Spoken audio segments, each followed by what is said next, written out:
Hello, everybody. Welcome. If you're joining me in this, um, I've just decided to start this, and my idea as we kind of go through is I'm just going to pick different parts of the Bible, and uh, hopefully, if people join in on this, we can kind of have a bit of a deeper discussion than just reading it, kind of on a surface level. Try to go just that next step deeper. Really, kind of try to understand to gain some spiritual insight. So if you see this, even if you're watching it, afterwards on a recording, feel free to leave a comment, talk about it. This is really something I want to have, hopefully, just people kind of discuss, maybe think a little bit beyond the typical just reading scripture. As important as that is, there comes a point when you really kind of want to take the next step. And so my hope is that this can kind of be an avenue for some people to do that. But I figured we could go ahead and kick this off with the book of James. James is probably one of my favorite books in the Bible, if not my favorite. It's kind of the New Testament Proverbs, if you want to think of it in that sense. Uh, it's a very good book. And kind of before I just jump into it, I guess the important thing to keep in mind here, James isn't talking to unbelievers or Gentiles when he kicks this off. He is talking to other believers in Israel, people that understand who the Christ is. And so it's kind of it's fitting enough for this idea. It's kind of a second step for a lot of them. And he's speaking to a lot of them kind of about the way that they're going to be living and about the way they're going to be thinking and approaching things. So it's very important to kind of keep that in mind as we go through this. James, a servant of God and of the Lord Jesus Christ, to the 12 tribes scattered among the nations, greetings. So, I mean, right off the bat, James puts this very clearly. Again, the New Testament was largely composed of different letters and things. That was kind of the idea behind a lot of the way it was written, because it wasn't necessarily written with the intention, oh yes, they're going to put all this together into a Bible. It was written as a series of instructions and letters individually and have now been compiled. James is also one of the earlier books written in the New Testament. It's argued whether it or Acts actually came first, but James is among the earliest written. Consider it pure joy, my brothers and sisters, when you face trials of many kinds. Which, that kicking right off is a heck of a statement, I think. There is a footnote here, and it's a good notation, which is that the Greek word brothers and sisters, I believe it's Adelphi. I'm not 100% sure how you might pronounce that. But it's referring to believers, as I mentioned before, people that are already in God's family, those who are trying to follow the Christ. And it's used all throughout James, really. But it's a good thing to note. Again, he's not necessarily just talking humans. This is talking believers. This is talking people who really want to follow God.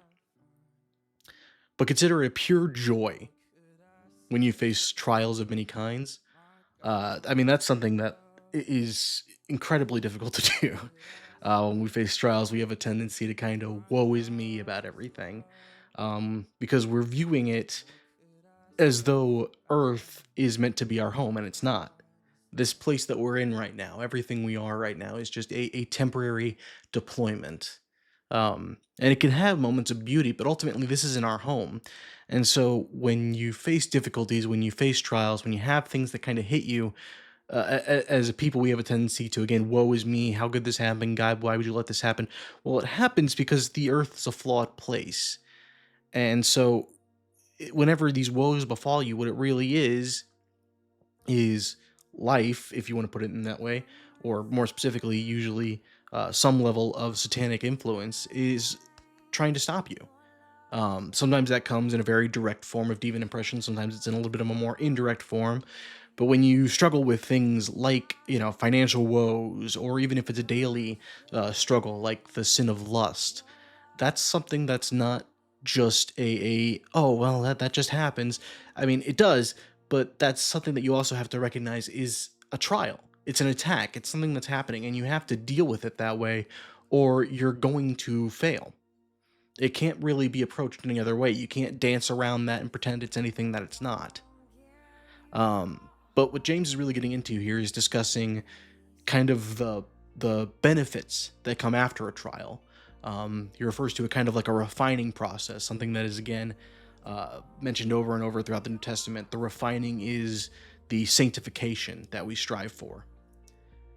So consider it a pure joy, my brothers and sisters, whenever you face trials of many kinds, because you know that the testing of your faith produces perseverance. So he's saying, yes, this was hard, but now you know how to tackle it. It's going to happen again. As long as you have breath, you're going to face struggles. No one gets through life without any sort of difficulty. You're going to face those trials. And especially if you're going to be a child of God or a soldier of God, you have to know that you're going to have to fight those battles and fight them often if you want to be effective for Him. It doesn't come easy. It's not something you can just simply step into and now everything's glorious and easy. If that was the case, it wouldn't be worth doing. But it's worth facing those trials because it gives you perseverance. It's in the same method as working out or practicing an instrument. The first several times it's going to be hard. It's going to be very, very difficult. It's meant to be so that you can be better at it the next time. Now, of course, in all testings, in all trials, you do have to rely on God. At no point is this something that you yourself are worthy of handling. If it was, you wouldn't need salvation. But we do. We need God's salvation. We need His guidance constantly. And so that's really what James is hitting here. He's saying, this is sharpening your iron, if you want to put it that way. It's hard, but it's also helping you connect to God and making it easier for the next time you're going to have to do this. The testing of your faith produces perseverance. Let the perseverance finish its work so that you may be mature and complete, not lacking anything. So again, this goes into what we were talking about with the refinement, with the sanctification. The idea is that as you go through these struggles, as you go through these trials, you're going to gain skill sets. That's the natural effect of anything that kind of refines something. As you refine gold or silver in a furnace, it's melting away the ore and all the kind of dirt and grime and everything that gets in that, and it's turning it more pure. Well, it's the same thing whenever you go through trials, whenever you're gaining these skills, gaining these abilities, and this understanding, that's sanctifying you. And sanctification is a daily process.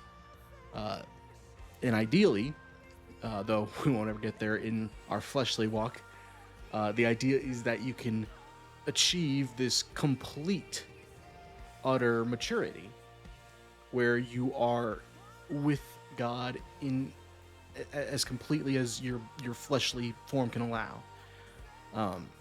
Now that doesn't mean obviously that you're not going to fall short. No, none of us are perfect. I totally wouldn't want to imply that you should try to.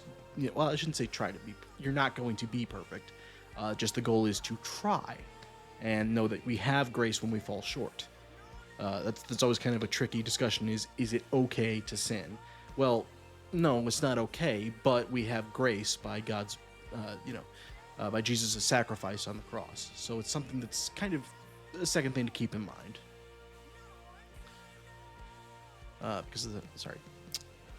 you may be mature and complete, not lacking anything. If any of you lacks wisdom, you should ask God, who gives generously to all without finding fault, and it will be given to you. Now, there's a two-step here, and James gets into this a little bit more too, but yes, God will give you what you ask for so long as it is in accordance with His will for you. You can't just rub the lamp and get the genie and ask for whatever you want. That's not how that works. You, as a Christian, need to be working to bring about God's will on earth. That's part of the Lord's Prayer. Your will be done on earth as it is in heaven. And then you pray to God for the tools you will need to accomplish that. Now, it also comes, and this is something that's well known to anybody who prays for patience. Whenever you pray for that, God is going to also allow you the opportunity to test that skill. If you pray for patience, yes, it will be given to you, but you also have to understand that patience is going to be tested. When you pray for wisdom, yes, it will be given to you, but you also have to understand that wisdom is not going to come without a challenge. You're going to have to try to understand things. You're going to have to try to question things, especially because so many of us grew up with a purely pagan mindset, with a purely academic mindset. And when you read the word, beyond just your first or second reading, you have to start trying to understand it with spiritual eyes. You have to kind of read beyond just the plain text and understand what was really being said, because it often has, three, four, five, six layers sometimes to things that are being said. It's not always just as evident as it is from the academic mindset, but you can't understand that until you learn to read with the spiritual eyes. And that comes through prayer, that comes through dedication, that comes through meditation on God. It's not just something that you can step into easily. It takes work and refinement. And that's kind of why it's so important to make it a daily process. Again, just like an instrument, it's the only way you're ever going to get better is by practicing, practicing, practicing, practicing. It's the same way with any level of understanding or discernment in the spiritual realm. You're going to have to practice, and you're going to have to practice a lot. But when you ask for wisdom or anything else, you must believe and not doubt. This is something else that's really important because it's something we don't really talk about a whole lot in the Christian world. Believe does not just mean accept. And James will get into that later in chapter 2, which we definitely won't get to today. But James does talk about that in chapter 2.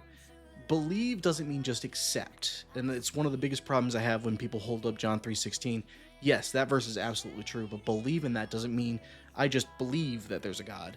It means you pursue him. It means you abide in him. It means your goal is to follow him. It's an all-encompassing belief. It's an ever-abiding belief. It's not as simple as, yes, I think it's true. If that were all it was required, there would be nothing further for us to do after we accepted God. Then we would just die, because our work would be done. That's not it. It's a continual process.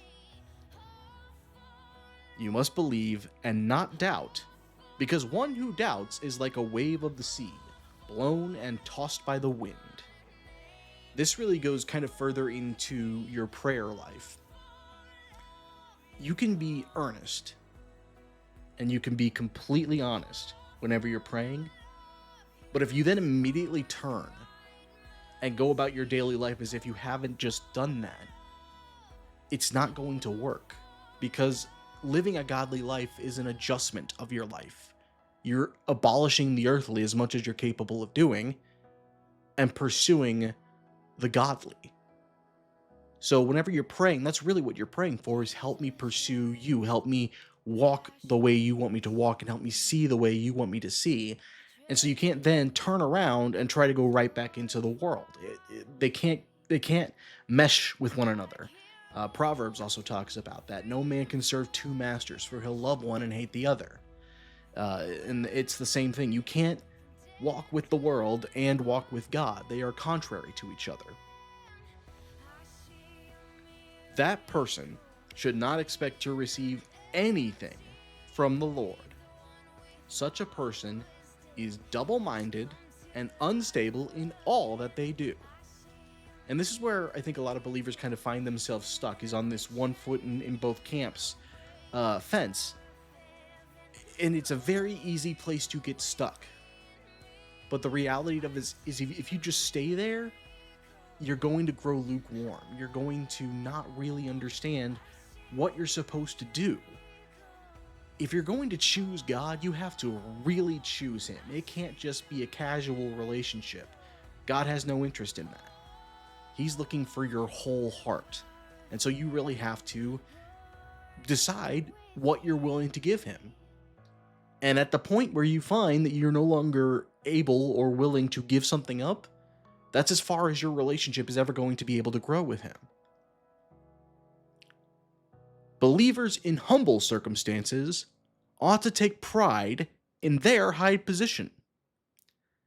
This is something Jesus spoke about at length too, but those who are poor, who the world will look at and say, oh, well, they have so little. The reality of it is they have so little earthly, which means they have so much to gain from the spiritual. They have so little to lose from the earthly perspective that it's easier for them to say, God, I will give you everything. You can compare this to the rich man who came to Christ and asked, what must I do? When Jesus told him, give away all your wealth, he went away sad. And so again, from the earthly perspective, it's so easy to look and say, "Oh, I don't have this. I don't have this wealth, this abundance, this whatever you want to call it." But the reality is, that's going to make it harder for you to connect to God. That stuff doesn't help you. The wealth doesn't help you. It might help your earthly, struggles and needs, but it's not going to help you spiritually. And if that's what you're focused on, you need to stop trying to solve the spiritual problem with an earthly solution. And those who are in the humble circumstances can take pride in a high position. Now, obviously, James isn't talking pride in the sinful sense, in the selfish sense of, oh, look how great I am. The pride is really more proud of being able to be close to God. And it's not something that comes from your own volition, but just, I would almost say, more proud of being close to God, not by your own circumstances, but happy that you're there. It kind of comes, there's a weird flipping point, because we originally come to Christ because we want to be freed from the shackles of sin. Well, as you walk deeper and deeper into your walk with God, there's going to come a point whenever you really want to be shackled again, but you want to be shackled to God. You want to say, hey, I don't want to move from your side. I want you to hold me close. I want to feel the length of the leash whenever I start getting too far away. Hey, brother, God bless. Thanks for joining. But, believers in humble circumstances ought to take pride in their high position. But the rich should take pride in their humiliation, since they will pass away like a wildflower. So again, this goes into the idea that the more earthly wealth or whatever you have, whatever it is that you refuse to get rid of, that's going to drive you further from God. And it's going to place a barrier between you and the Lord. So if what you're settled on is getting closer to God, truly abiding in Him, truly pursuing Him, you can't take comfort in those earthly riches. It's going to get in the way. That's all it's capable of doing, again, because everything that's earthly is contrary to God, and everything that's godly is contrary to the earthly. The earth is a fallen dominion. So, as easy as it is for people to say, oh, you obviously need to be pitied because you don't have, this high, well-paying job or this, glorious house. It's like, that's not what's important. I take pride in my pursuit of God. That's what I'm pleased with. That's where my goals lie. And if that's what you're pursuing, if that's where your aim is, that's something you need to take a great pride in, because that's where what you're going after. Michael, hi. This is my first stream I've done on Twitch. I've done a couple of guest sermons at churches, but I just decided to start doing Twitch streams, so this is brand new to me. Since they will pass away like a wildflower. For the sun rises with scorching heat and withers the plant. Again, we're talking with the wealthy or the high off in this regard. In the same way, the rich will fade away even while they go about their business. And that's something that you can relate to pretty much. I won't name individuals, but there are plenty of people who claim to be Christian but walk in the world, and you see that spiritually they are completely muted. There is nothing in them that is of the light. I do not subscribe to any particular denomination. I call myself a biblical Christian because my allegiance is first and foremost to Christ. At the moment I think you subscribe to a doctrine above God's, then that is replacing your God in a sense. It's easy to become whatever denomination, Catholic, Baptist, whatever you want to call it. If that's how you identify, then I personally argue that that's getting in the way of your relationship with Christ. So yeah, no, the church I go to doesn't have a denomination. The group I study with doesn't have a denomination. It's just very much focused on God first, because my doctrine is God and my relationship with Him. Blessed is the one who perseveres under trial, because having stood the test, that person will receive the crown of life the Lord has promised to those who love Him. This kind of goes into, I was talking about this earlier, it's the idea of that refinement, of that sanctification, of bleeding away everything that has hindered you, because it's going to be much easier to go about that the second time. And it's something that's just going to make that It's going to make you stronger. It's a carving, it's a refinement, it's again, it's like practicing an instrument. You're going to get better and better at it. And the more and more you do it, the more and more you're going to fall into that easier. The first time you're hit with a trial, it's so easy to fall apart and kind of fall into the weeping and begging stance, Lord, where are you? But when that second, third trial hits you, it's not even a question of what you should do. You're already falling right into step with God. It comes so much faster and so much easier. 13. When tempted, no one should say, God is tempting me. For God cannot be tempted by evil, nor does he tempt anyone. That's just a very black and white thing that I think is so easy to kind of forget. God allows you to face trials, but God does not tempt you. Temptation comes purely from Satan. That is purely from him and his dark dominion and all that he thrives in. That does not come from God. God will allow you to face trials, but that's because he's prepping you to grow. If it was purely, if God were able to tempt you, God would no longer be a perfect God. He just wouldn't fit with him. Michael, you're correlating that to Hebrews 4:15. Let's go ahead and pull that up.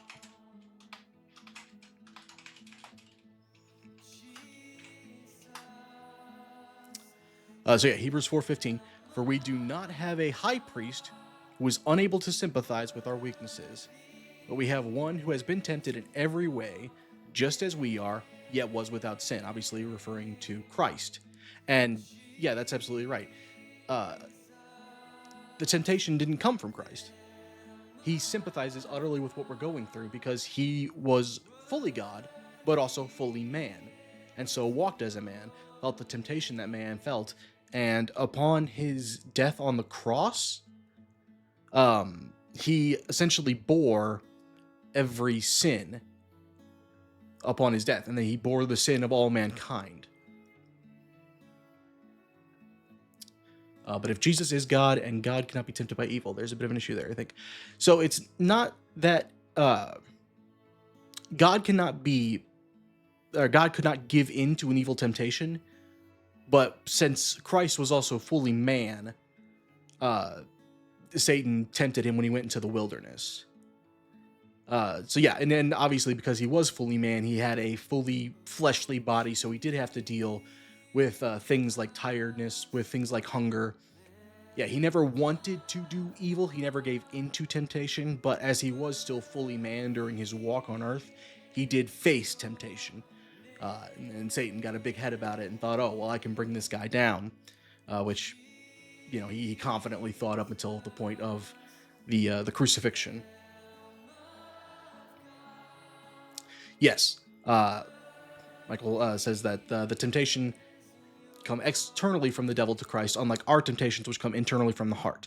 And yes, there is nothing in the natural human heart, the earthly human heart, that is good. Paul even writes about that. I know nothing good dwells within my flesh.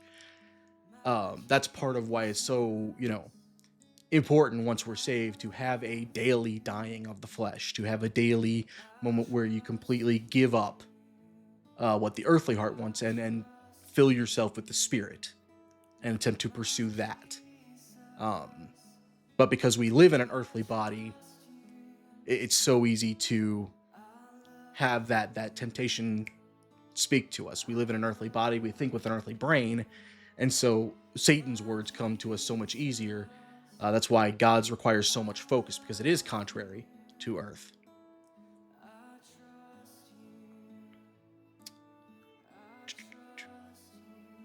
For God cannot be tempted by evil, nor does he tempt anyone.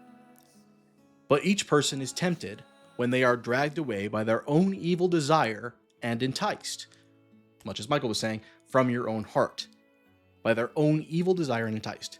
Then, after desire has conceived, it gives birth to sin.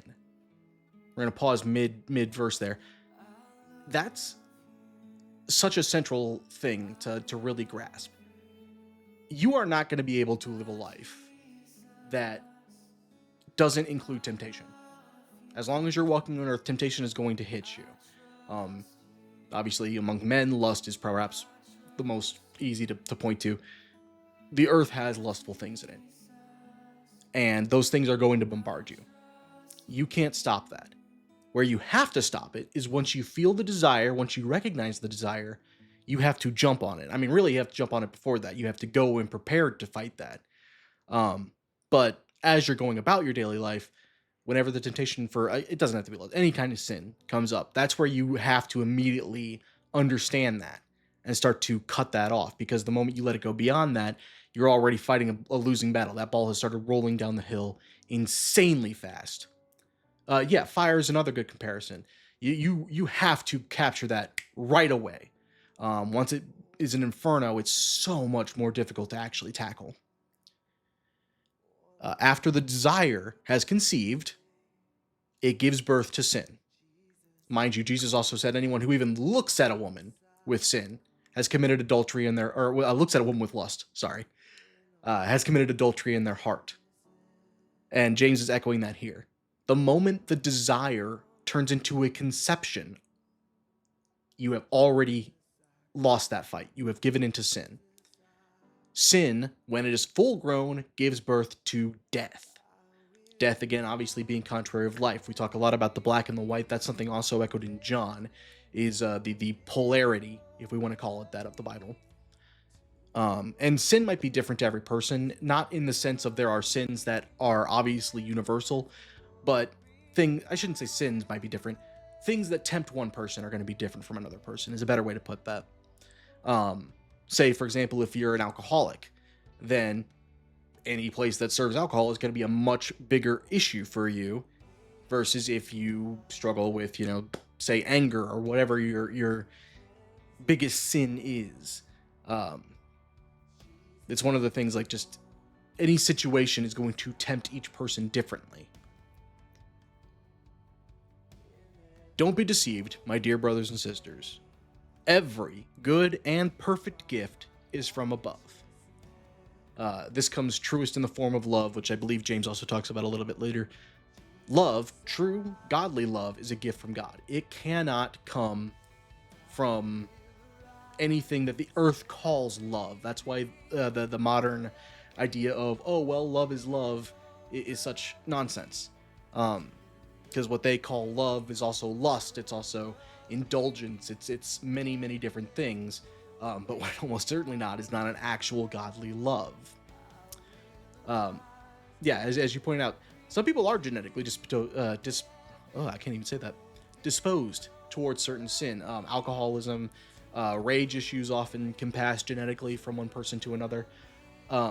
Whatever you're born with is not an excuse. It's what you're going to have to face. It's your battle. Everyone has a different one. Whatever your situation is, you're going to have a different struggle. You might be born with severe depression, and that's going to lead you to have some very, very dark thoughts. That's going to be your struggle. Now, obviously, I'm not saying you can't try to tackle that from a multitude of directions, but you have to realize that's going to be your issue. Someone who has alcoholism or homosexuality, that's their issues. And that's one of the problems with, oh, well, love is love. I was made this way is an excuse a lot of people use. Yes, you were born sinful. We all were. That no one gets out of that except for Christ, because he wasn't born a man.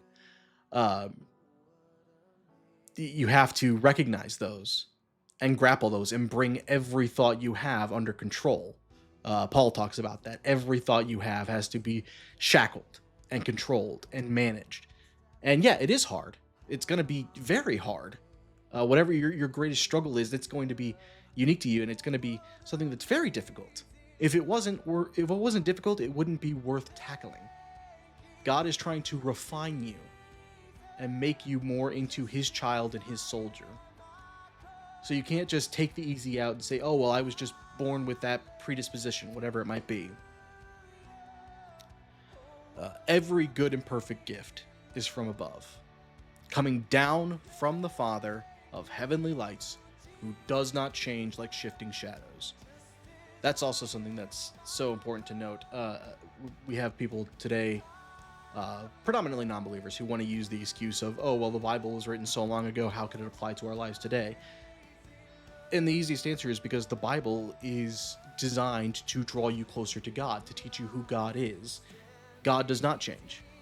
He is perfect and ever loving and unchanging. If he changed, he would no longer be perfect. He is who he was before the universe was ever formed. So you can't just write this off as, oh, this was written, 2,000 years ago, and therefore doesn't apply. Well, no, it's just as relevant today as it was back then.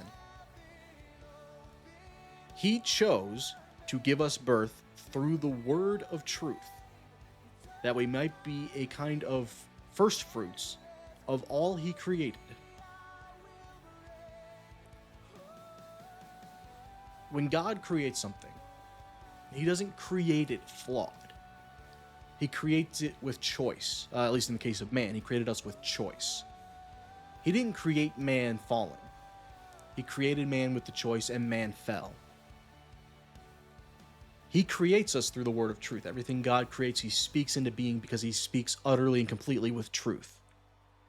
It's something that's so fundamental to who he is.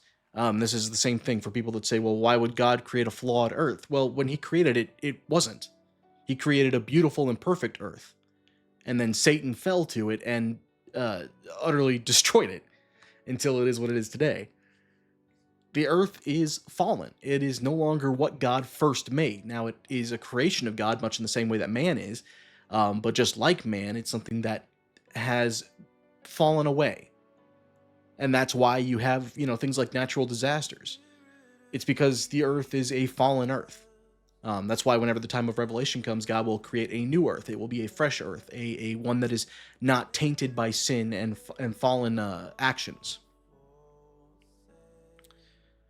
Verse 19. My dear brothers and sisters, take note of this. Again, mind, he's speaking purely to believers here. This is people that have already begun to commit themselves to Christ. Everyone should be quick to listen, slow to speak, and slow to become angry. That's something that's so easy to forget as you grow and you start to understand things a little bit more. And especially when you want to help somebody, it's so easy to want to jump in and be like, oh, I got something. But it's the value in listening and really hearing is you can't overstate it. And that's actually one of the greatest tools in terms of evangelism, is really listening to what someone's saying and understanding what they're dealing with and why they might have an issue or kind of help what they're struggling with. You can't try to just blanket it preemptively. You have to be quick to listen, slow to speak, and slow to become angry. It's very easy to become frustrated or angry, but we were talking earlier about the struggle of falling into the same sin over and over again. If anyone has right to be angry with somebody being stupid, it's God. God has every right to be angry with us for being stupid morons. We do it all the time. It's one of the reasons I love the comparison of believers to sheep, because sheep are morons. they are absolute idiots. But God is a God who is very, very slow to anger, and so he has patience with us. And he calls us to be patient with other people. In the same way he forgives us, he calls us to forgive other people. This is a universal thing. It's not something that's just a one and done, or, just like, oh, well, I warned you before, now you should know better. It's a constant process. Because human anger, which James is drawing a differentiation from righteous anger. Righteous anger is what is perverting the word of God, or perverting something that God holds. For example, the temple cleansing is one of the easiest example of a righteous anger. Jesus isn't mad because they're doing something, because they're trading money or because they're whatever. He's upset because they have desecrated the temple, the place where his father is supposed to reside and all are supposed to be able to come to him. That's when he gets angry. And so, that's why James draws this differentiation of a human anger or an unrighteous anger. Because human anger does not produce the righteousness that God desires. Therefore, get rid of all moral filth and all the evil that is so prevalently and humbly accept the word planted in you, which can save you.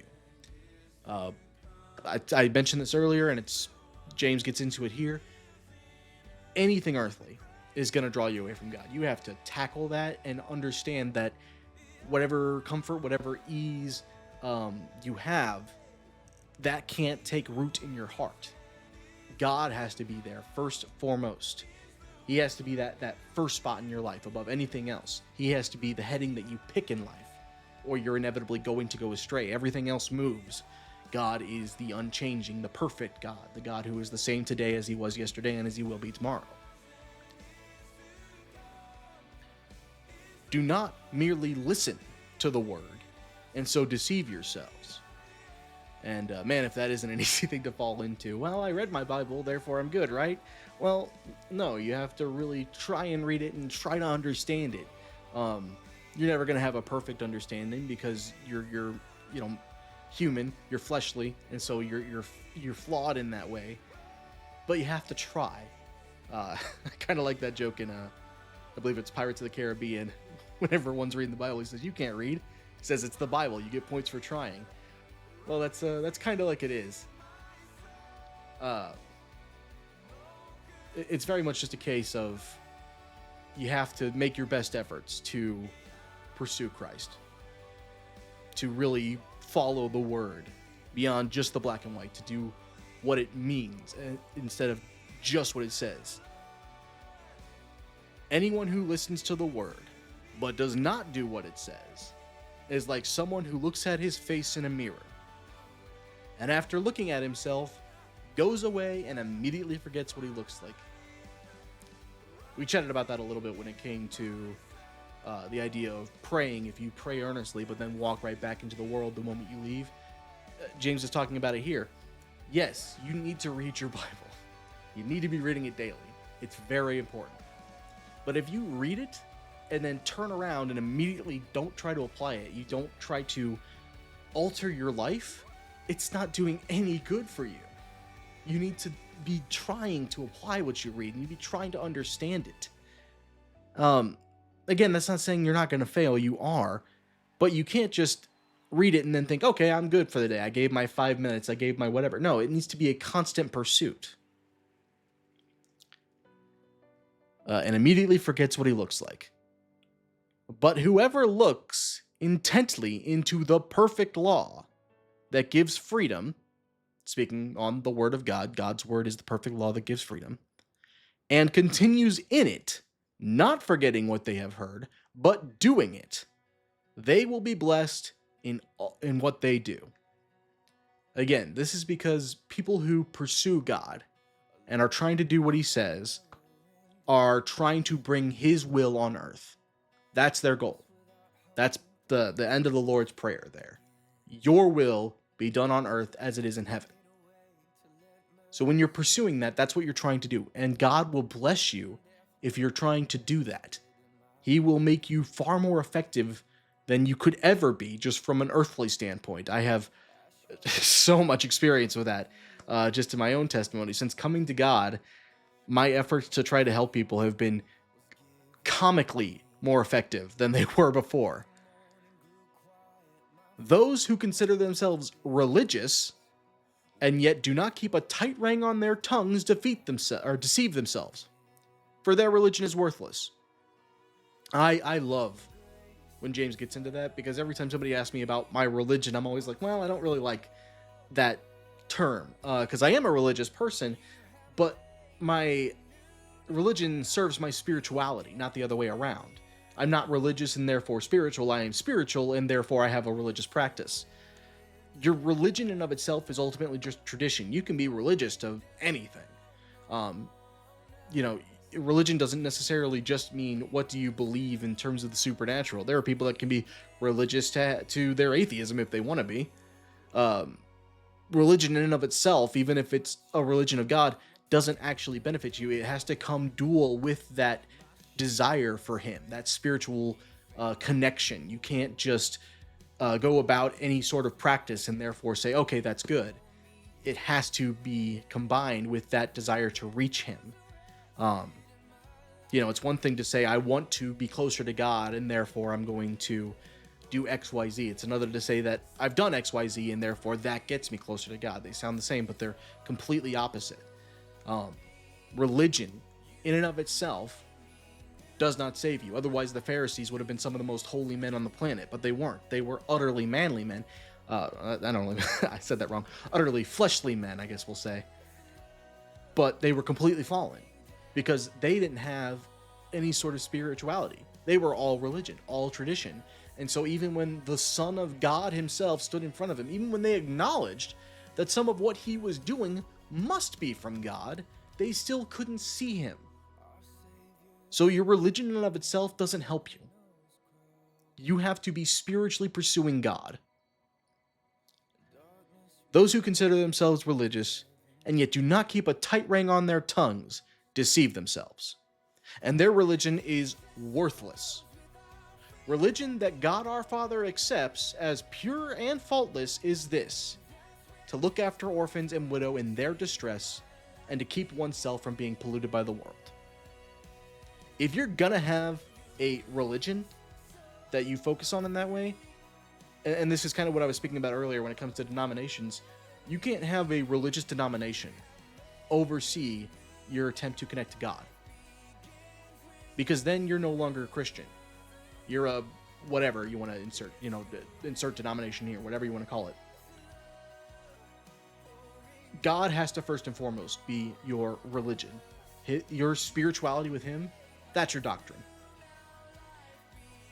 Whenever James speaks of what is pure and faultless to him, to look after the orphans and widows, and to keep oneself from being polluted, those are forms of love and of rejecting the world and its sin. It's really echoing the Ten Commandments. That's what God views as a good practice in religion.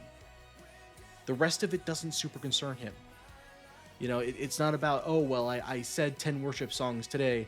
Oh, well, I did, I served in this ministry. Oh, well, I went on this mission trip. That's all great. Please, by all means, you feel called to do that, go do that.